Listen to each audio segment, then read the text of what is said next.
How's it going, everyone? It is I, Anime Outlet, and this is part 4 of What If Deku Had a Time Quirk. And now, let's begin. We see Izuku standing up on the highest part of the podium with a gold medal around his neck. Izuku had just won first place after beating a kid by the name of Bakugo Katsuki out in the finals of the sports festival. Izuku would smile knowing that he had just won $40 from that same Bakugo Katsuki, and now he had a gold medal as well to show to his mother. As Izuku was just smiling high, the announcer would then just start talking. Congratulations, Izuku Midoriya in first place, Bakugo Katsuki in second place. And now, then they would say the third place, as all of them would walk back to the waiting rooms before being told over the intercoms that they now just have to put back on their UA uniforms and then head back on to where the bus bay was. Once Izuku got into the waiting room, many of the people in his class would just congratulate him, as Izuku would put his uniform back on, getting onto the bus as they would then head out, leaving off towards the big UA school building. Once they were in their classroom, they would all sit down as Aizawa would walk in. Alright, class, congratulations Izuku for getting first in the sports festival, and Bakugo in second. All of you should feel proud of the way you placed. All of you made it into the 1v1 tournament, all except the few of you. But even those few that didn't make it, you still made it to the second round, so you should be proud of yourself. And also, please sit here and just chat with each other for an hour or so, as Nezu and I are calculating how many internships you've been qualified to go to and how many hero agencies have actually contacted us to get you to come to theirs for an internship. Izuku, I'm pretty sure you already know where you're going to be going, so no surprise there. Anyway, I'll see you guys in an hour. All of them would just start talking with each other, wondering what Aizawa meant by Izuku, you'll probably know where you're going. Many of them were kind of confused by this, would just let it slip by them, not really caring. Izuku had always been sort of strange, as he had so much more training than any of them. It was like he was leagues ahead of all of them, like he was already the number one hero, standing far beyond all of them had ever dreamed of becoming. So Izuku would just be sitting there for an hour talking with some of his friends along with Momo, as Aizawa would then come back.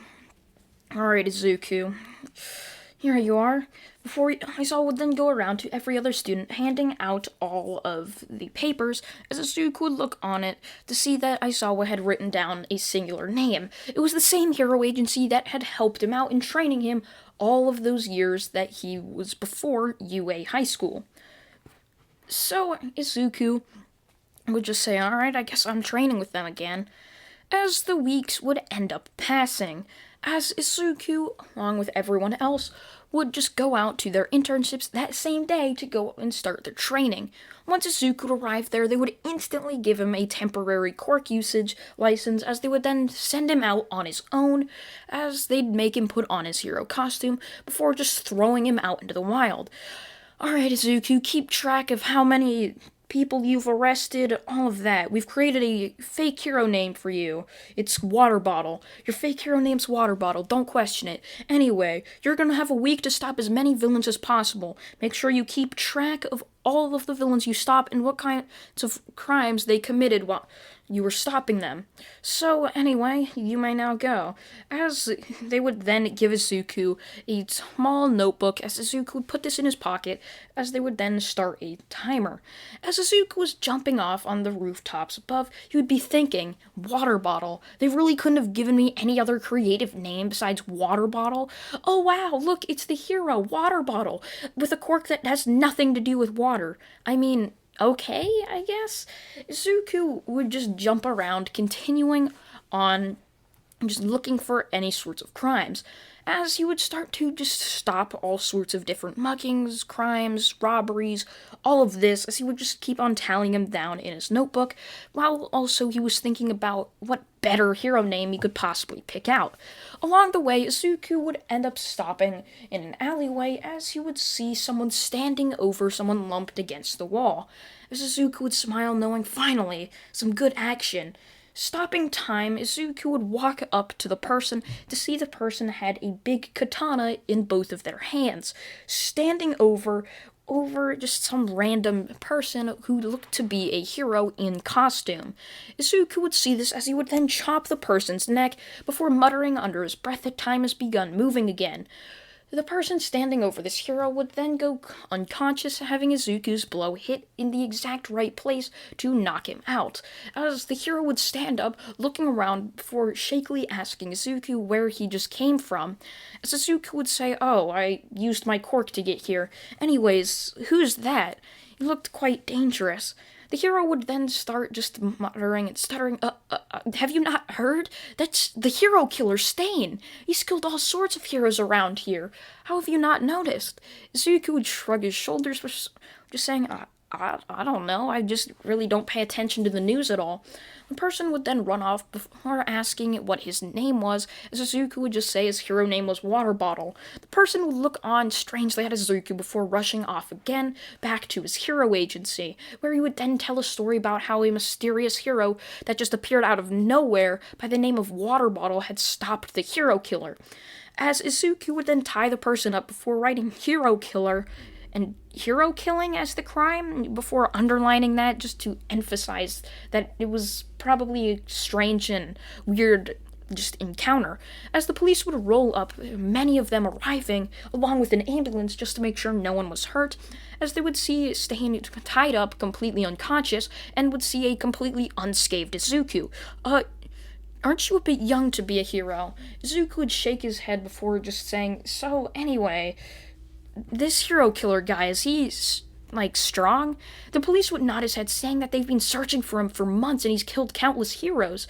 It's crazy that they've never heard of me, or never heard of Izuku, and yet here he was, stopping the hero killer as one of his first big crime solves. So they would just say, "Oh, alright, your hero name is?" Izuku would give a brief explanation, what he saw, what he did to knock him out, as they would then nod their head before going and filing a report. As news stations all over would flood down to see what had happened, however Izuku was long gone. Many of them, however, would look on into the empty, abandoned alleyway, as if thinking, wow, this is where Stain was stopped. They were all looking at it, was like just an art piece. As Izuku would continue on, the final day would end up coming, as explosions would rear out all around the city. It was a planned attack. Izuku would go on towards the center, or just the center where everyone was. It was prime time, and everyone was walking back to their homes or going to night shifts, all of this. They were shopping, going out. It was insane. As bombs would end up going off, sending thousands of people flying, Izuku would rush in, stopping time, as he would grab everyone he could, moving them out of the way, grabbing people and grabbing people and grabbing people. As Izuku was doing this, you would then think, oh, what am I doing?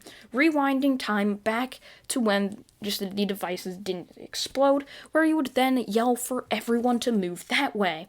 As all of them would wonder, but just listening, as Izuku was wearing a hero costume, where they would all move that way. However, as Izuku would start to count down the seconds from when it was supposed to happen, he would stop right at the last second, where he would then start pushing everyone as fast as he could. As after 5 minutes of Izuku doing this, finally they would all be out of the way, as the bombs would end up going off in Times Square. Or not Times Square, just the main center, as everyone would look on in shock as Izuku was standing between them and the prime area where the bombs had gone off. All of a sudden, a big purple portal would open up as people carrying flamethrowers would start to just set everything ablaze, as Nomus would end up coming out, also with fire Quirk setting everything afire as well. Endeavor would end up coming out of nowhere, rushing down the street, yelling for people to move, as Endeavor would then see Izuku or Water Bottle standing there looking on. Endeavor would then ask him who is he and what's he been doing, as Izuku would say he just moved all of those people back, and now he's time and ready to fight these damn Nomu things. As Endeavor would end up nodding his head as both of them would jump off, Endeavor taking some of the Nomus along with Izuku taking some as well.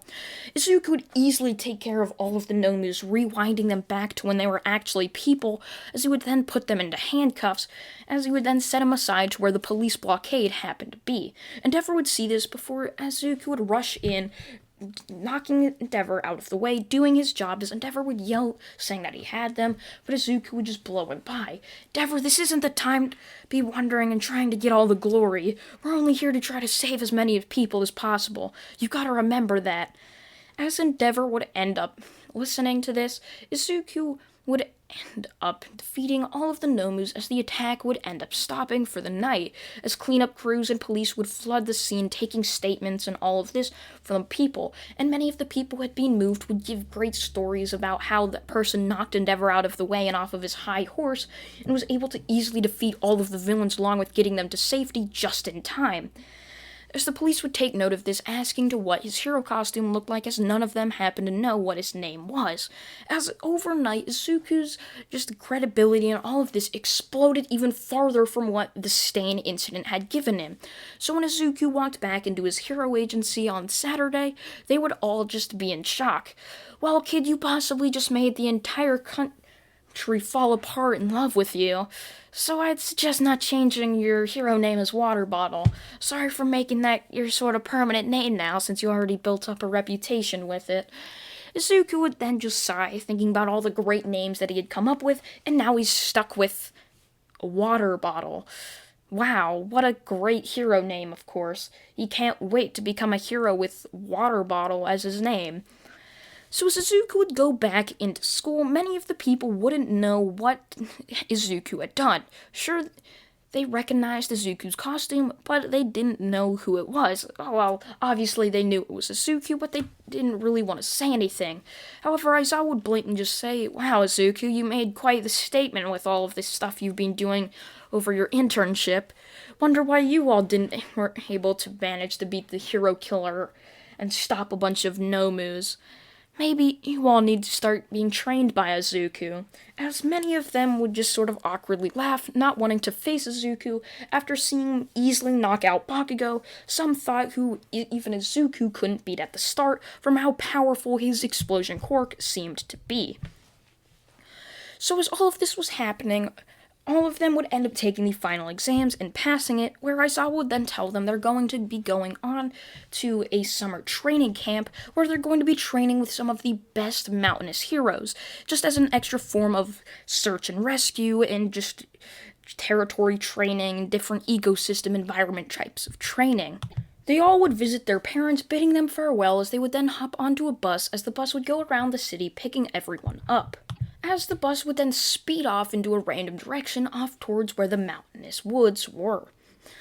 As it would end up spending hours driving, where it would then end up finding itself in a very remote and desolate part of the woods. You couldn't see a light for miles besides this just building in the middle of nowhere. If a villain were to attack there, they would have a hard time trying to escape without sort of a transportation quirk. Luckily enough for the League of Villains, they have Kurogiri, so all they need to know are the coordinates, and UA and Class 1A are just done for. As the bus would slowly roll into the lot of the training camp, Aizawa would step out before greeting with the other 4 heroes that were going to be training the entire Class 1A and Class 1B. "Welcome to your 2-month hell class. All you are going to be doing is eat, sleep, and training. We want you to become the best of the best heroes and save thousands of people, if not millions. So if we want that to happen, and many of you to become the top 20 heroes, most likely my Class 1A, of course, we just want you all to become the best heroes as possible. And so we're going to be doing a ton of different types of training, and you are going to be tired every single day during these 2 months. So you are going to get a full 12 hours of sleep, as much calories as you need from what you've burned off to keep you in the exact same shape you are in, if not even better. We just want you to get better shape, better stamina, everything. As if not, you're not going to be able to be a hero. This is a new thing this year, and we want this year's class to easily overtake the top 10 heroes within 3 years. So we expect highly of you."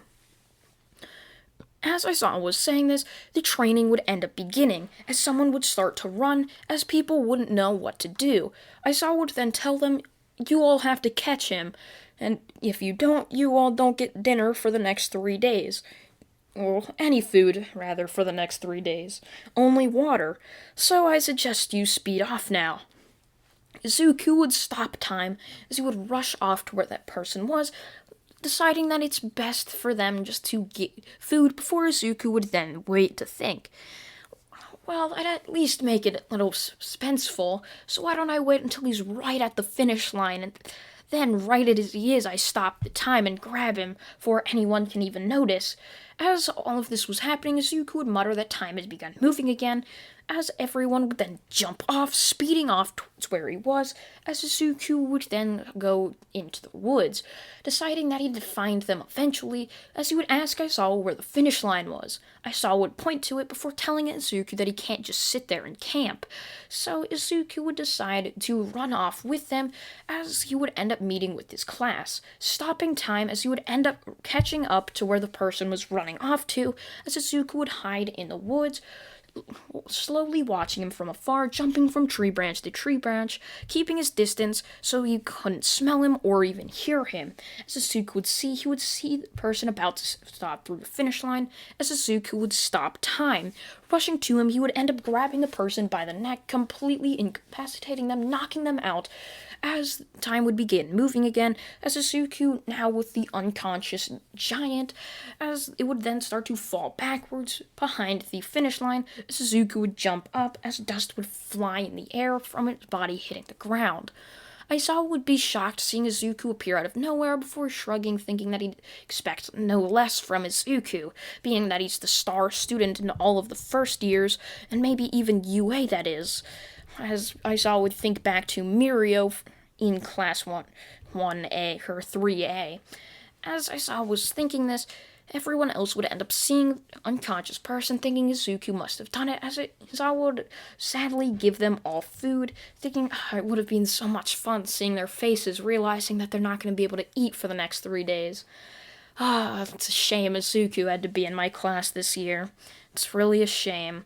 Aizawa would say, as all of the class would end up sitting down enjoying a nice meal so that they can get lots of energy for the day, for tomorrow, as that day would end up beginning, where they would all be forced to run around the mountain several times, as they would then begin the same training as Aizawa had given their Quirks, as these heroes had spent weeks analyzing and just looking for the best form of training for all of them, so that they can gain as much strength as possible and just to expand their Quirk usage as far as possible in the next 2 months.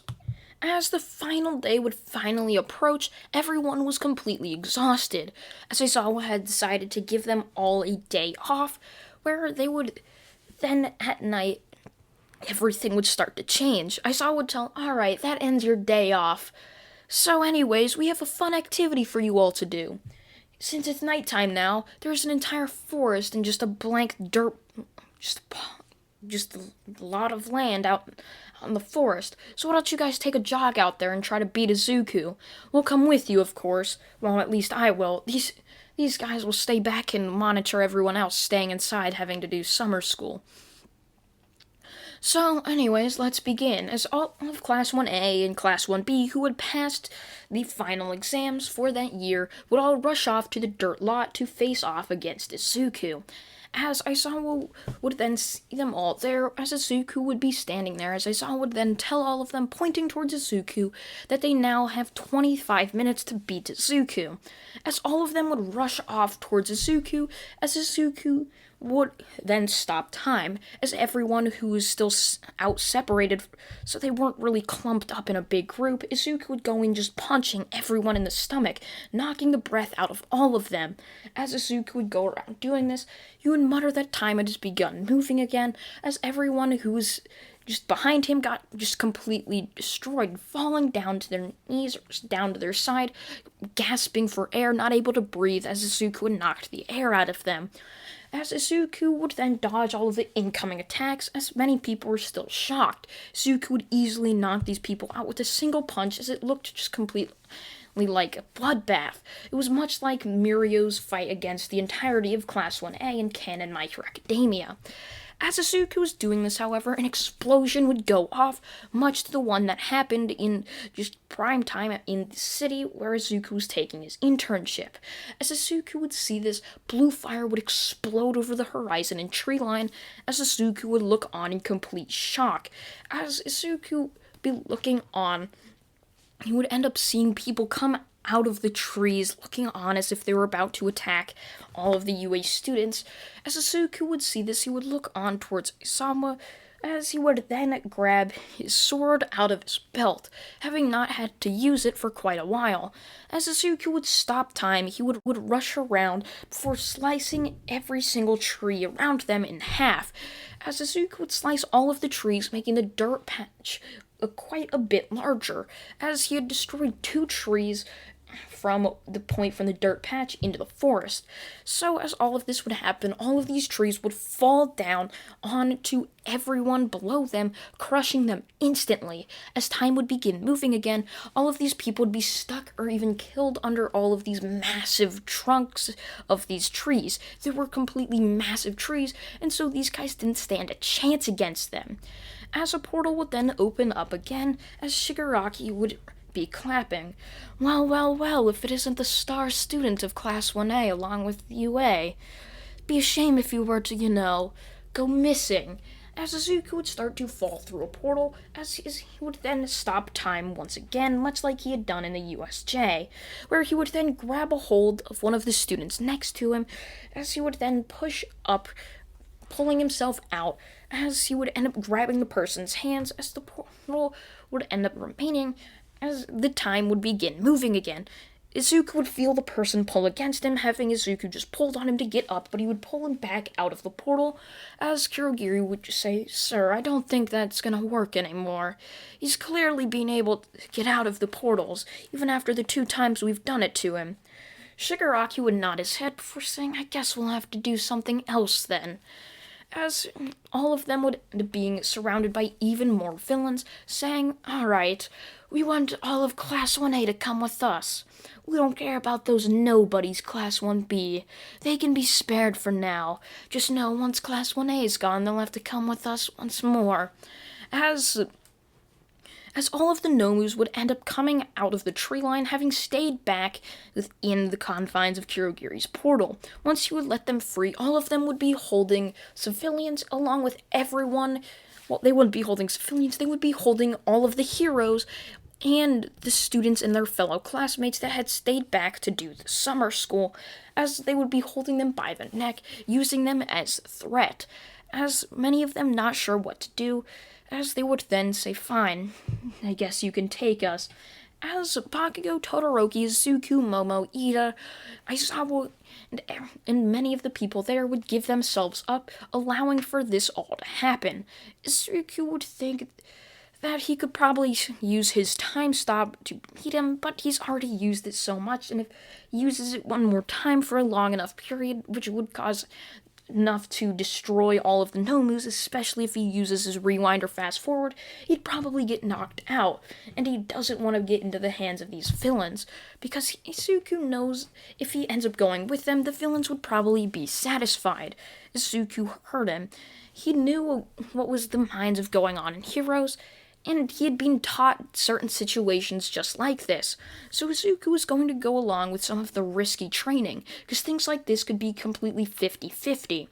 So as Izuku would say, "Fine, I guess I'll go with you." As the Nomus would all drop the people, as Izuku along with everyone else would end up falling through a portal, as the Nomus still had their hands really closed, just to make sure Izuku didn't try to pull something. So as everyone's falling through, Izuku would end up being met in a massive area. However, before core-canceling handcuffs could be put on him, Izuku would instantly stop time right as he got out of the portal. "I'm not a fool, Shigaraki, like you might think heroes are. It's a shame you actually had to fall for something as stupid as this."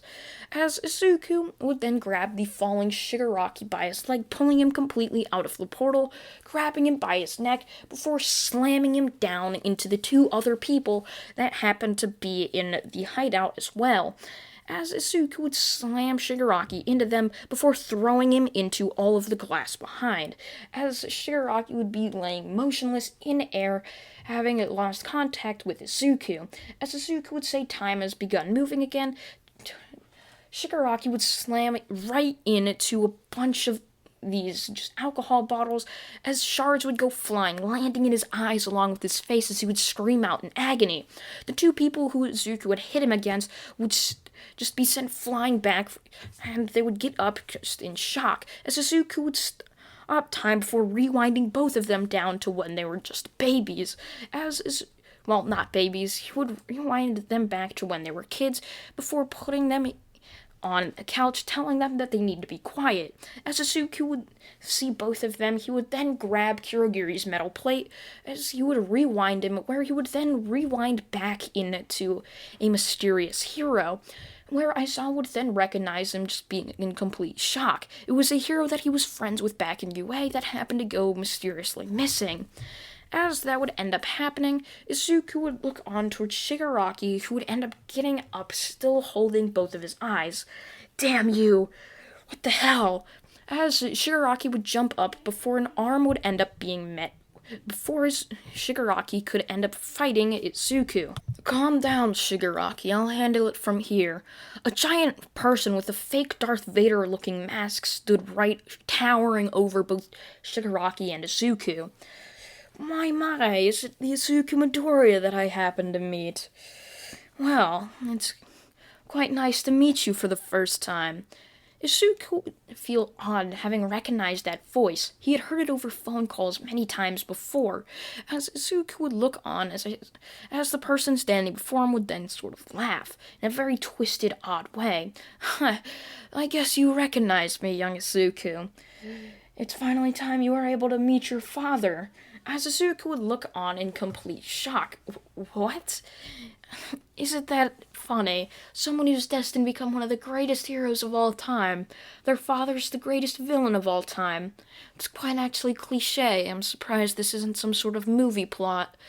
Well, anyways, that's enough is enough. I could care less if you're my son or not. You're still gonna die or join my ranks either way. So what is it? Die, become a Nomu, or join the League of Villains? I'll let you decide. As All For One would put his hand out towards Izuku, offering to him, as the entire world was basically sitting in All For One's hands. All Izuku had to do was shake his hand, and everything Izuku ever wanted would come true. However, Izuku wasn't having this, as he would then grab All For One's hand, as All For One would smile under his mask before Izuku would slam it down for trying to throw All For One back. As All For One would be thrown back into the shards of glass, as he would then stand up, shaking all of the shards of glass off of his suit. Well, that's not what I was expecting. Here, why don't we go into this nice dirt patch for our fight to happen? It wouldn't actually be quite cool if we were to fight in some sort of bar. That simply isn't the case, as he would then create a portal, a gooey weird portal, transferring all of them, including Izuku's class, into a massive, just abandoned city. As Izuku would see this, All For One would flatten a building before saying, alright, here's where we should fight, as he would launch himself towards Izuku. However, Izuku would stop time, getting out his laser sword before slashing up against All For One. As time would begin moving again, Izuku would dodge All For One, as his mask would then slowly split apart, as All For One would feel the burning against his skin along his face. As All For One would grab the helmet, completely just destroying it while it was on his head, as the shards would fall down off of his head, while some still remained sticking into it. Well, there goes for my respirator. I guess this is gonna be a bit harder to have to deal with you. Well, that shouldn't matter. As Izuku would be wondering where All Might is right now, they were in a completely just abandoned city on the other side of the country. All Might couldn't get there for another hours or so, and they had no means of they had no means of communication either. Sure, Kaminari could do something, but he was knocked out after being knocked out by one of the villains. Luckily, he was able to slip into the portal after being kicked by one of the Nomus. So, as all of this was happening, Izuku, looking on as All for One would end up grabbing a rock before throwing it towards Izuku. Izuku would duck under the rock, however the rock would slam right into many of his classmates, who were hiding behind just some of the abandoned buildings. Aizawa was standing guard, making sure All for One didn't come close, however the rock would go right through some of the glass, as it would then ricochet off of one of the pillars, hitting someone right in the head, where they would then fall as Izuku would hear a name be screamed out. Momo! What the hell happened? Rock just hit her head, as Izuku would then... What the hell did you do? As All for One would then sort of laugh. Oh, it appears you might have a girlfriend. So is this Momo person your girl or something? I guess I found your weak point, didn't I? As Izuku would stop time, as he would then rush over, as he would end up seeing a rock lodged right into the forehead of Momo.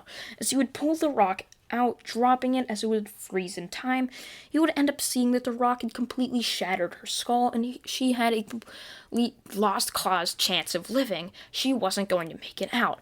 As Izuku would be forced that he has to do something he's barely ever been able to do, and it takes tons of his power to manage to do it, as he would end up grabbing both of his hands, slamming them down into the earth and rock beneath him, as time would end up completely rewinding itself back to even before All for One had thrown the rock. As time would doing this, Izuku would... I'll be right back, as he would end up seeing All for One reaching down to grab a rock beneath him. However, before he could, Izuku would rush in, slicing off one of All for One's arms. Well, I guess that arm's useless.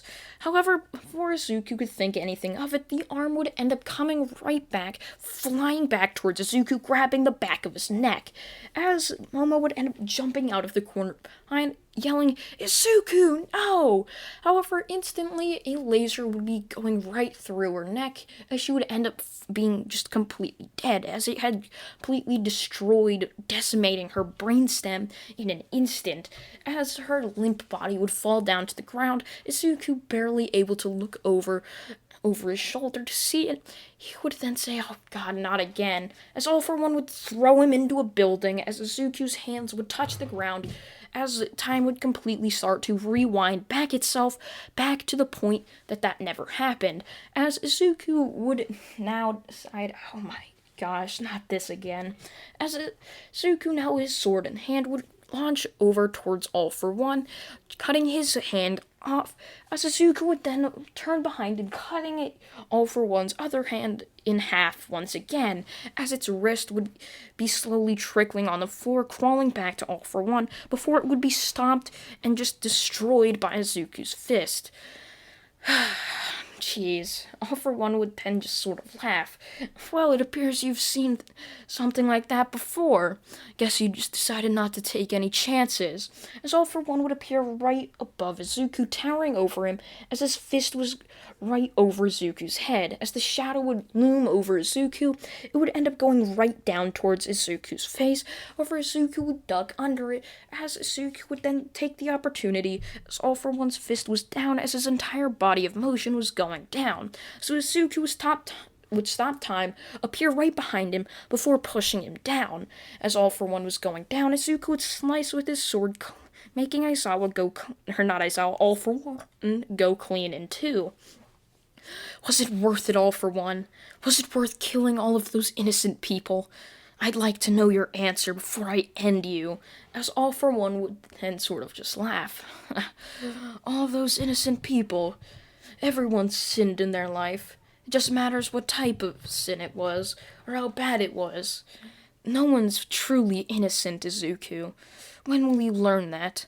As All for One would then sort of laugh, as his hand would be wide open, looking like it was clenched, as Izuku would get worried, looking back at his class, as he would see massive boulders standing over them, as it would then fall completely destroying his entire class, as All for One would then sort of just laugh. Well, it appears your class is dead now, Izuku. Nothing else you can do. Izuku weakly put his arms down to the ground before screaming out in pain. This was the third time he had used that technique to rewind time, as Izuku would completely rewind the time back, as that had never happened, as Izuku would end up cutting All for One clean in half, saying, "This is it, All for One. There's nothing you can do." As All for One would then say, "Sure, there is nothing I can do," opening up sort of a portal behind him, as he would then switch out his body using another type of quirk, as Izuku would end up seeing Mo fall right down into this portal.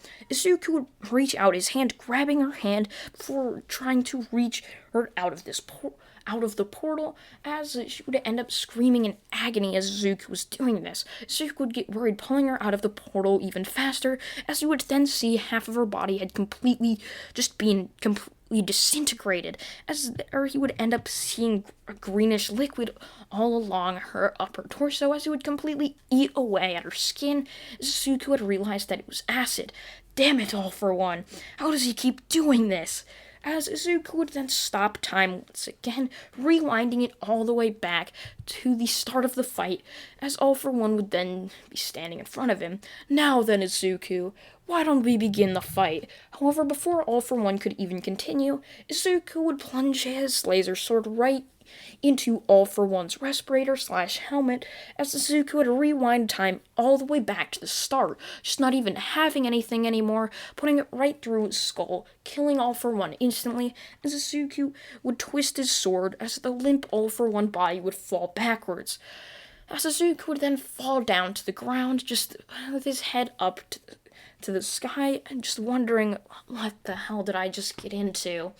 As Izuku would just be thinking, as years would end up passing, as Izuku would end up just being world-renowned, having beaten one of the greatest villains of all time within a second. However, they didn't know all of the pain that Izuku had went through to just do all of that. And this is where the story is going to end for anyone that would like to just think about ships. However, this is where the main story doesn't come to an end, as years would end up passing, as we now see the UA graduation, as Izuku would end up walking up, just accepting his diploma, walking off and just looking down at it, seeing his hero name, Water Bottle, so he would then end up walking out of the campus. As he was there, he would end up meeting up with Momo, who would say, "Oh, Izuku, I've had these feelings for you ever since you saved me from that robot. Do you want to go out sometime?" As Izuku would then look down towards Momo before saying, "Sorry, Momo, you're more of a sister to me." And that is where I'm going to leave this What If off, everyone. I hope you all did enjoy What If Deku had a time quirk. I thank you all for watching this What If. I thank you all for watching once again, and goodbye.